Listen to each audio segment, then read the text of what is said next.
Cleaners. What kind of disrespectful people have you had to work with? Years ago, I worked cleaning houses. I had one set of clients who were pretty spoiled and arrogant. The day before I came in, I talked to a friend of mine who had worked long hours as a supervisor on salary in that couple's factory for maybe 15 years. He worked his butt off. He is a minority, and so they paid him as little as they possibly could. He had known them for a very long time, before it was obvious they were rich, and was one of their first employees. When I talked to him, he mentioned he had gotten laid off with little notice, and they were trying to put it off as a firing in order to not have to pay his unemployment. I was pissed. I knew how hard he worked. I knew how loyal he was to them. Up until that moment, I had known the couple as entitled and dismissive, but hearing the story from someone who had literally given them 15 years of his life changed the way I looked at them. My friend wasn't some lazy worker they had to let go. He was the guy who showed up before anyone else, the one who stayed after hours when the machines broke down, the one who helped train new hires when the company started expanding. He had pride in his work, and he believed in the idea that loyalty would eventually be rewarded. Instead, they tossed him aside like yesterday's trash, and then twisted the knife further by making it look like his fault, just so they could save a few dollars on unemployment. I went home that night furious. It's one thing to hear about rich bosses being greedy in a distant, abstract sense, but when it's your friend, someone you respect, suddenly it becomes personal. I kept replaying all the little things he had told me about working for them, how they would brag at parties about how well the company was doing, but never once gave him a raise that matched inflation. How they would flaunt their vacations in Europe, while he sometimes had to pick up extra shifts just to cover his rent. And now this. By the time I went to bed, I had already made up my mind that I wasn't going to look at those clients the same way again. Cleaning someone's house is already a vulnerable kind of job. You see their mess, their habits, the way they treat people they consider below them. I had always tolerated their arrogance because I thought, well, at least they pay on time. But now, every corner of their giant, spotless house would just remind me of how many backs they'd stepped on to get there. The next morning, I packed up my supplies and headed to their place. It was one of those sprawling suburban mansions that looks like it belongs in a glossy magazine spread. Perfect lawn, 2 luxury cars in the driveway, windows so big they reflected the whole street back at you. To the neighbors, they probably looked like the picture of success. To me, knowing what I knew, it looked like a castle built on other people's sweat and underpayment. When I got there, the couple themselves weren't home. Honestly, I was relieved at first. Dealing with their smug comments and constant little orders was always exhausting. Instead, their au pair greeted me at the door. She was a young woman from overseas, maybe in her early 20s,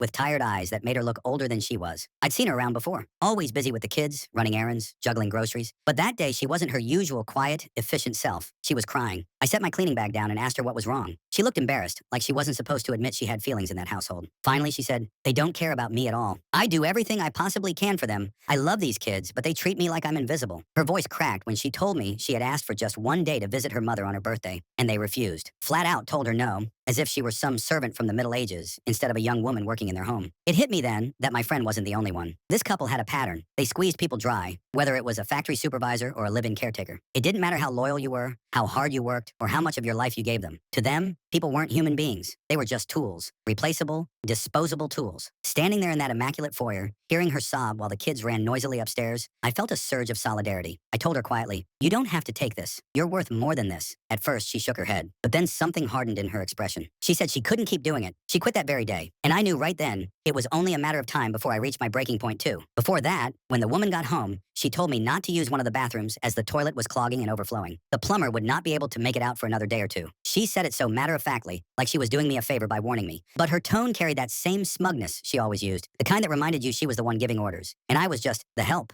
She stood there in her designer blouse and perfect manicure, pointing down the hallway like I was a child who needed instructions. "Don't touch that bathroom," she repeated, like I couldn't possibly remember the words from 30 seconds earlier. "It's broken, and I don't want you making it worse." I forced a polite nod, biting my tongue. On the outside, I stayed professional. I always did. But inside, the fury I'd been carrying since the night before was bubbling up. My friend had given 15 years to their business, and they threw him out like garbage. The au pair had given her heart to those kids, and they trampled all over her. And now this woman stood here, talking down to me like I was disposable too. I walked through the house with my mop, my rags, my cleaning caddy, but my mind was somewhere else entirely. Every spotless countertop, every framed vacation photo on the wall, every polished chandelier reminded me of what they had taken from others. I thought about the vacations they bragged about while their employees scraped by. I thought about my friend, sitting at home wondering how he would pay bills without unemployment. I thought about the au pair packing her things in tears. By the time I finished cleaning the kitchen, my decision was already forming. I wasn't going to just walk out of this house quietly anymore. I scrubbed their bathrooms, vacuumed their rugs, dusted their endless shelves of meaningless knickknacks. I kept my head down when she floated through the rooms, giving little reminders about where to put things or what not to touch. She didn't even thank me when I finished one area and moved on to the next. To her, I was background noise. Finally, I was done. I packed my things and, like always, she counted out cash for me. That was the one thing I'd give her. She always paid in cash, no waiting, no excuses. She set the money on the counter and walked out of the room, already on her phone, already forgetting I even existed. And that was the moment. I walked down the hall into the forbidden bathroom. It looked normal at first glance. Marble counters, spotless mirrors, everything in its perfect place. But the toilet had water close to the rim, evidence of the overflowing problem she had warned me about. about. Any other day, I would have avoided it like she told me. Any other day, I would have quietly left, paycheck in hand, and gone on with my life. But not this day. I closed the door behind me, locked it, and sat down. I took the most satisfying dump of my entire life. And when I flushed, oh, it was glorious. The water rose, swirled, and then spilled over the rim in one unstoppable wave. It gushed onto the pristine floor, spreading quickly, soaking into the expensive bath mat. Within seconds, the bathroom was a disaster zone. I stood there for a moment, breathing hard, watching the mess spread. It was vile, it was disgusting, and it was perfect. A small, personal rebellion against people who thought they were untouchable. Then I zipped up my bag, walked straight out the front door, and headed to my car. I had just started the engine when I heard shouting. The front door slammed, and she came running after me, heels clicking against the driveway. Her voice was shrill, panicked. "Get back here! You need to clean this up! Now!" I rolled down the window just enough to look her dead in the eye and said, "I am done. This is not my problem. Clean it yourself." Then I rolled it back up and drove off. The mix of horror and fury on her face was burned into my memory forever. I was still driving when my neighbor's phone rang in the car. They were clinging to each other, my guys, like nooses in an old movie. At first, I couldn't understand their voices. One was laughing, the other was responding with that same delighted homemaker-like intonation. Then it dawned on me. The woman had called the neighbors, begging, pleading, demanding that I come back and clean her toilet immediately. Otherwise, she'll call the police. She's not kidding. Our apartment was cramped. 3 guys, 1 pile of junk, and a lot of TV shows to watch at night. But our friendship was as close as that of ancient tribes. We quickly realized she was panicking. One of my neighbors picked up the phone and pretended to speak to me. "Yeah, sure, I'll be there right now. I'm on my way." And then exclaimed, "Guys, she's asking me. I have to come back and clean." And we all started setting the scene, waiting for the call, replaying her monologue, harassing her until she got completely enraged and started stomping home. They slammed the buttons on their phones, one even turned on speaker, and we listened to the voice on the other end of the line lording it over, waving words. "This is unacceptable. This is disgusting. You must take responsibility." We responded minimally, pulling her over the edge, giving her a sense of control. She called again and again. The owners of the building forbade us from doing something, demanding we come back immediately and clean, threatening to leave bad reviews, kicking us off the cleaning service list. We, of course, were twirling our fingers at our temples and texting her with one phrase, "Have you tried turning off the water yet?" And then laughing because her panic sounded like a symphony of insanity. Meanwhile, I walked home. I didn't want to give them the advantage of I came back to fix it. When I entered the apartment, I found the scene exactly as I had imagined. My neighbors were already in high spirits, one pouring coffee, another turning on some soft music, as if they were about to perform a play where they had to act out, "How come we don't know this girl?" They were giving her a reception on the phone. One answered as if I'd be right back. Another pretended to mop the floor. A third pretended to cry on their shoulder and ask for help. I straightened my shoulders and told them everything in order. About my friend from the factory, about the au pair, about her refusal to give the girl a day off for Mother's Day, about how she'd skimped on the people who were actually living with her and for her. The story was warm, angry, and downright accurate. The guys looked at each other and said, "Oh my God, we're going to their place tomorrow," and leaving them a leaflet about workers' rights. Meanwhile, she resorted to more formal tactics, calling the cleaning company, sending messages on 3 social media platforms, threatening to leave bad reviews, and even declaring she'd call the tax office, claiming I'd failed to provide a receipt and was operating illegally. We listened and endured until one of the guys put the phone on speaker and quietly said, "Listen, madam, we have a recording. You've twice said you don't want to be treated fairly. Maybe you should remember who you're dealing with." And at that point, something clicked in her voice. She became quieter, feeling her attempts at manipulation were futile. We weren't just laughing. We were calling the friend they'd fired. I wanted to tell him, "You know, you're not alone." He replied in a hoarse but calm voice, "I thought I'd be alone." In the pause, I heard him explain to his neighbors, "Yes, I'm fine, thank you. I'll find a job. Thanks for asking." I felt the bitterness inside me melt away from his dismissal. We agreed to meet up for a beer, as if to celebrate a small victory. Meanwhile, the woman had become paranoid. When she realized I wasn't coming back and that her pleas were falling on deaf ears, she switched to the next level. She called the agency that had referred me. "Get rid of those girls," she demanded. The agency, apparently with Yalta-like restraint, replied, "We'll look into the incident. Thanks for the feedback." They couldn't threaten so easily anymore, and this angered her even more. That evening, her calls became increasingly complex. First remorse, something like, "I didn't mean to offend them." Then accusations that they gave me a bad job. Then complaints on social media. But our guys were prepared. One posted my schedules, another a conversation about paying taxes and problematic requirements, a third memes about the Platinum family. It seemed almost cruel, but we all know how this woman treated people. We decided that if she wanted public humiliation, let her have it, only this time, directed at her. Part of our revenge wasn't so much about humiliating her as it was about showing that the people she considered lowlife had a voice. We brought flowers to the au pair the next day and left a note on behalf of everyone who had ever worked in that house. A simple one. "Thank you for working with our children. We appreciate you." Her face when someone called her to tell her that the neighbors had met and decided to send her a thank you card was heartless. Number. She thought the house was her empire, but it turned out that empire has boundaries in people who can say, "Stop." Furthermore, we contacted the local labor rights organization and passed on information about how they treated the workers. I don't mean to say we chased them down and punished them. Often such things are resolved slowly and silently. But I felt I did what had to be done. Not for fun, but for justice. In the end, the owner was left with her story. She screamed, they argued with her, but people around her already knew the truth. And for me, I felt a strange sense of relief. It wasn't wasn't just an act of vandalism, it was my way of saying that visible things, glitter, and mirrors don't obscure human dignity, and that sometimes a small, disgusting prank is the only answer that makes you listen. The morning after felt surreal. The house that had looked so immaculate the day before was suddenly a story everyone seemed to know. News travels fast in a neighborhood where lawns are trimmed like hedges and gossip blooms between cup and saucer conversations. By mid-morning, the couple's name had become a shorthand for the rich people who thought they could act however they wanted. I heard whispers when I passed a cafe, saw surprised looks when I walked down the street. That recognition felt oddly vindicating. The woman tried to fight back in every way she knew. She called the agency and demanded I be fired, framed it as unprofessional conduct and ruining property. She threatened to leave reviews that would put us out of business. She texted me directly through a number she'd managed to get from someone, leaving breathless accusations and threats. I deleted most of them unread. Let the words pile up and shrivel. They were worthless, but the story didn't end with her shrieking into the phone. The agency, to its credit, didn't immediately side with a panicked client who was ranting about labor violations. They contacted me, asked for my side, and actually listened when I described the pattern. How the couple treated employees like disposable tools, and how they manipulated bills and paperwork to avoid fair severance. They took notes. They asked if I'd be willing to go on record in a more formal complaint if necessary. I was hesitant. I didn't want to drag myself into something larger than a pissed-off cleaning job. But when the au pair called me in tears and thanked me for standing up, and then asked if I'd meet her and a few others for coffee, whatever quiet fear I had dissipated, I went. Sitting across from the au pair that afternoon in a tiny cafe, I watched her breathe easier with every sip of coffee. She had given her resignation, but she hadn't yet told her own family back home. She cried for a long time, then laughed nervously at the smallest things. She talked about the kids, how they'd draw her pictures in the morning and leave them on the kitchen counter, how she'd braid the little girl's hair for school, how she'd stayed up late to read bedtime stories when deadlines mangled everyone's routines. She told us that the kids had hugged her when she told them she was leaving, and that the youngest had whispered, "Stay with us," and her voice broke when she said it. When we left the cafe, a small group of former and current employees decided to make a move. We drafted a letter to the company's HR outlining timelines, names, and the pattern of behavior. Not revenge, documentation, facts. We attached copies of schedules, evidence of unpaid hours, the au pair's letters, my friend's supervisory calendar showing overtime, and notes on the way the company had tried to frame the termination. It was tedious to gather, but it was the only thing that had a chance of forcing something to change. If the company was going to hide behind efficiency and cost-cutting, someone had to make sure there was a paper trail. The reaction among the company's other workers was quiet and immediate. People began to talk, carefully at first, and then with a guarded boldness that felt energizing. What I learned in those days was simple. People who are pushed down and dismissed tend to assume that nobody will believe them. But when someone else speaks up, others realize they are not alone. A few former employees, who had been hesitant to make waves for years, started to share their own stories. We were building a quiet mosaic of small injustices that suddenly began to look like a pattern of intentional exploitation. Meanwhile, the client's fury found another outlet: neighbors. She cornered someone in the cul-de-sac, insisting we return, insisting on apology tours and restitution. People, however, had only a dull sympathy for her. One neighbor laughed in her face when she demanded to meet me, as if I was a housekeeper beholden to her whim. Another told her bluntly that the au pair was a human being, not a convenience. The woman's empire of entitlement began to crumble, not because of a single act of defiance in a bathroom, but because the people around her were finally tired of letting her treat others like doormats. The couple never did get a glowing social media defense from the neighborhood, and their attempts to take down our agency were treated by the staffing company as what they were: threats. The agency increased their internal review of the couple's account. They assigned an investigator to look into the termination and payroll disputes. My friend's case, which had been smoothed off as an operational change, was re-examined with a seriousness it had never seen before. That felt like a small victory, not because I wanted to ruin anyone, but because someone finally used the right tools, facts, records, witnesses, to call out rotten behavior. I paused and thought about how easily people confuse performative rage with effective action. The toilet stunt was messy and juvenile, I'll admit it. It was grotesque and petty, but it also became a catalyst. Sometimes a wild gesture forces the calm to fracture and allows truth to pour out, the same way only a startled crowd notices a pickpocket. My action did not accomplish everything, and I'm not naive enough to think that a single clogged toilet will solve systemic exploitation. Yet it sparked conversations that might not have happened otherwise. The au pair found an ally.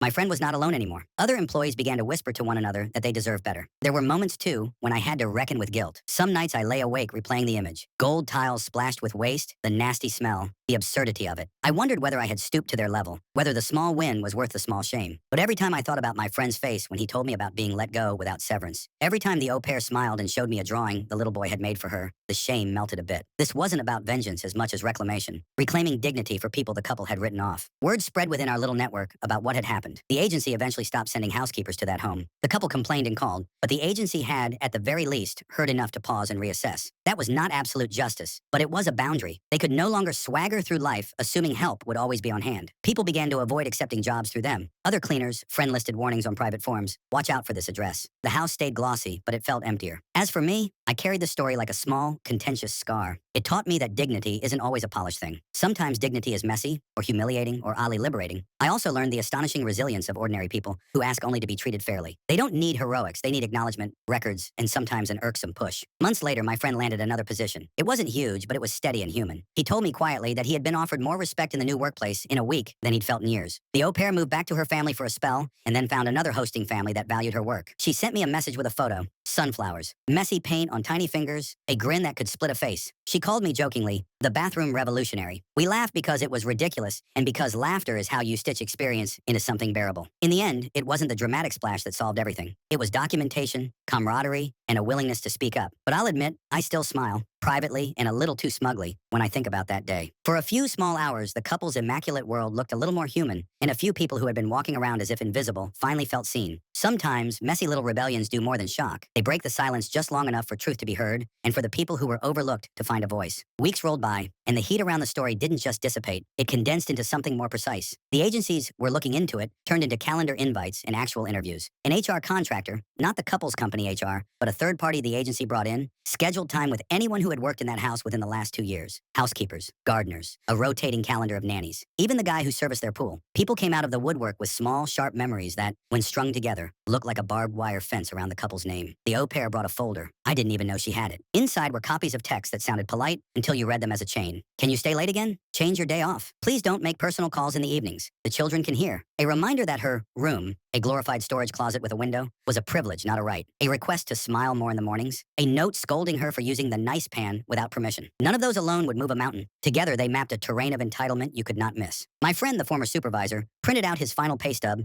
and highlighted the unpaid overtime. He had handwritten notes from nights he'd slept in his office to keep the line running. Dates, times, initials of the night manager who'd said, "We'll make it right next payroll." Payroll never made it right. The contractor listened, asked questions, wrote it all down in a quiet, professional way. The dignity of someone taking notes on your pain is underrated. It doesn't fix the past. It does, however, make the present feel less unreal. In the middle of all that, I had a run-in with the couple at a farmer's market. I didn't see them first. I heard them. Her clipped voice, his dismissive murmur, the sound of someone used to being accommodated. I turned, and there they were, immaculate as ever, carrying artisan bread like a trophy. For a moment, I thought she might stage a public scene. Instead, she glanced at me, assessed the crowd, and produced a brittle smile. "You made quite a mess," she said mildly. I held her gaze. "So did you," I replied. "Mine was easier to clean." Her husband looked at me like I was furniture, speaking. Then he pivoted into something like charm, the kind men wear when they want to make problems go away with tone alone. "We've had a misunderstanding. Surely you don't want to drag this on?" "Drag what on?" I asked. "People asking to be paid? To be treated like humans? If that feels like dragging, perhaps the load isn't mine." We stood there for a breath that felt like a year. Then an elderly woman nudged her cart between us and asked the vendor whether the peaches were freestone. The spell broke. The couple moved on, their postures stiffening as they walked. I watched them go and felt a calm I hadn't expected. I wasn't angry. I was finished. There's a difference. Back in our small apartment, the story hardened into legend. My roommates added theatrical flourishes when retelling it. There were now timpani rolls and dramatic lighting cues. Friends of friends brought beer and wanted to hear the bathroom saga, like it was a campfire story. I let them laugh. Laughter was a release valve. And if I learned anything in those weeks, it's that the body needs a pressure system to keep from bursting. But privately, there were quieter chapters. The au pair asked me to proofread a cover letter for a new family. We sat on my couch and translated her kindness into bullet points. Punctual, patient, CPR certified, fluent in the small rituals that make a child's day survivable. My friend asked if I'd be a reference. I wrote the truth. He shows up. He notices what others miss. He carries more than his share without complaint. A line I added with a private note to myself. And maybe that last part should change. The agency closed the couple's account, pending review. And then a month later, indefinitely. The neighborhood moms chat, which is normally devoted to soccer schedules and bake sale spreadsheets, developed a subthread. Ethical hiring. People posted links to fair labor guidelines for household workers. Someone shared a template contract for nannies and cleaners that included paid sick days and overtime policy. It wasn't a revolution televised. It was a spreadsheet, a PDF, a set of bullet points. Revolutions are often administrative in the end. Then something unexpected happened. A card arrived, no return address, just my name in neat small handwriting. Inside was a short note. "I am sorry. We were not kind. We are trying to be better." No signature, but I knew the handwriting. It was the husband's. The apology was late, incomplete, and not paired with any concrete acts as far as I could tell. But it existed. I allowed it to sit on the shelf for a week, like a strange flower that might or might not be plastic. Then I recycled it. Forgiveness, if it comes, would live elsewhere. One Saturday, the pool guy, who had the driest humor I've ever met, showed up at our building with a six-pack. We sat on the stoop and watched the neighborhood go by. He told me a story about being stiffed on a job when he was 20 and how an old-timer taught him to send estimates with net 15 in bold and to charge for trouble. "You can't always stop the rich from being cheap," he said, "but you can make it cost them time." We clinked bottles. There's a fellowship among people who do work that others refuse to see. If you know, you know.